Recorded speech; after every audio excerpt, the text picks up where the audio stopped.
Le jardinage fait partie des activités de loisirs qui sont encore permises durant le confinement, dans un rayon d'1 kilomètre autour de chez soi et pour 1 heure.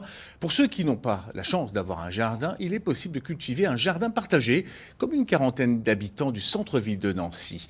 Valérie Odile, Styliana Pev. Selon l'Institut de sondage Ipsos, vous êtes 1 sur 3 à rêver d'avoir un potager ou un verger. Eh bien, ce rêve est devenu réalité pour 24 foyers de la ville de Nancy. Dorénavant, ils viennent cultiver leurs légumes ici, en plein cœur de la ville, dans le parc de la Pépinière, qui est classé au patrimoine mondial de l'UNESCO. Et vous savez quoi? Il y a même une vingtaine de poules. 2 fois par mois, Karine vient s'occuper de la vingtaine de poulettes meusiennes offertes par la ville et qui habitent dorénavant dans ce petit coin du parc de la Pépinière. Une activité qu'elle pratique avec son fils pour retrouver un lien avec la nature.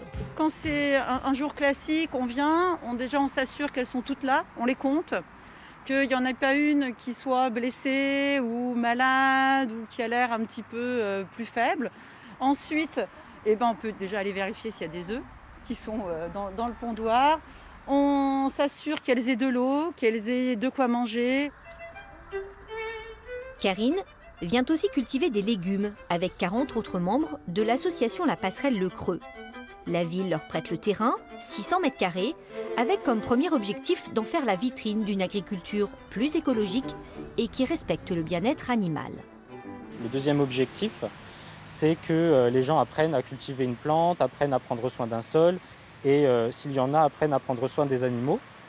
Ça, c'est vraiment quelque chose de très important parce que c'est quelque chose qui s'est perdu d'une génération à l'autre. Tous ces savoirs de maraîchage, effectivement, se perdent, au même titre que certaines variétés anciennes se perdent également. Et donc là, l'objectif, c'est vraiment ça, c'est vraiment de pouvoir échanger, de tisser du lien social et puis d'échanger des savoirs, d'échanger des graines. Ce jour-là, les jardiniers en herbe se sont partagés les 9 parcelles du potager au tirage au sort. Chacun a ensuite commencé à préparer les sols selon les conseils prodigués par les parcs et jardins. On a surtout là enlevé les pieds de courges, courgettes. On a coupé en petits morceaux, on a laissé sur place et on recouvre de foin de telle manière que ça fasse pour le sol un amendement naturel. J'ai toujours aidé mes parents dans leur jardin potager. J'adorais récolter, mais je me rends compte que je ne sais pas semer, planter. Ce qui plaît dans l'activité, c'est que justement on a les mains dans la terre en fait. Les mains dans la terre, ça veut dire quoi? Ça veut dire qu'on oublie tous ses soucis, qu'on est décontracté, qu'on ne pense plus à rien d'autre. C'est beau, c'est enrichissant quoi, et puis c'est dynamique, tu vois, comme travail, et puis ça m'apporte beaucoup de choses quoi. Vraiment le bonheur dans le verre, quoi, dans le pré, comme on dit.